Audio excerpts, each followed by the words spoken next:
All right, let's get the keg filled with something. So the first thing you have to do is take this lid off. So lift up, down, turn sideways, keep the clean side up. And now what we have is the open keg, which can be filled with anything. So take this into your brewery. They can fill it just like a growler at the tap room.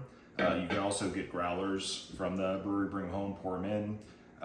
Open cans or bottles, pour them in of beer, cider, seltzer, anything you want on draft. You can also use this and just mix your own cocktails in here, whatever your favorite drink is. So cocktails, mocktails, anything like that. So fill it with whatever beverage you choose. However, when you do, only fill up to here. This keg is listed as 6 liters, 1.75 gallons, 228 ounces, but that's all the way up to the very top, and you don't want to go past this shoulder. Because if you look inside the keg, the end has a little tube coming down, and you don't want that tube to get below the line of the liquid, because you never want the liquid to ever accidentally get pushed back up through the CO2 system. We have a one-way valve, so that shouldn't be a problem, but still, it's best practice to keep the liquid below that line.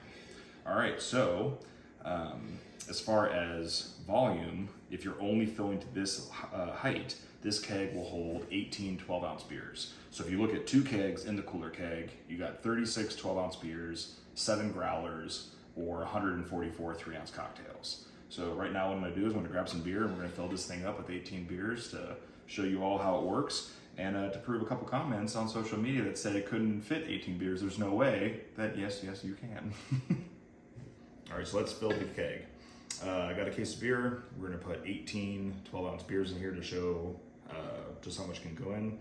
And on the previous video, we had a lot of people, making comments about my dear Pabst Blue Ribbon over here, which, did your beer win a Blue Ribbon? No, it didn't. Mine did. It's good. Leave it alone. Anyways, let's get going. I will show you how this is done. Open the beer. To start, I tilt this sideways and I just get something to hold it in place and pour slowly.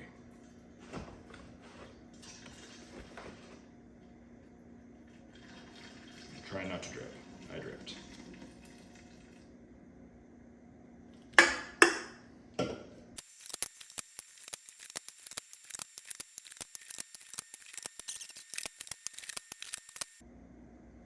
So as you can see, even pouring slowly, you are obviously getting beer, you're pouring beer, so there's gonna be foam. So the last, typically beer and a half, takes a second for the foam to dissipate, so bear with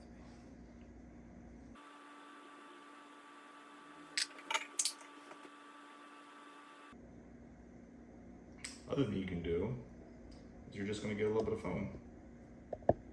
And you put that into your sink.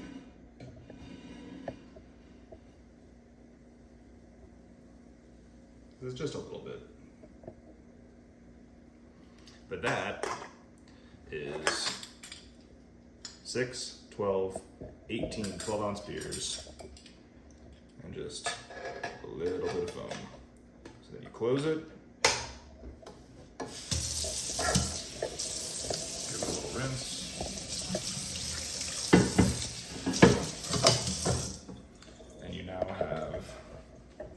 Filled keg, which is filled all the way up to the shoulder.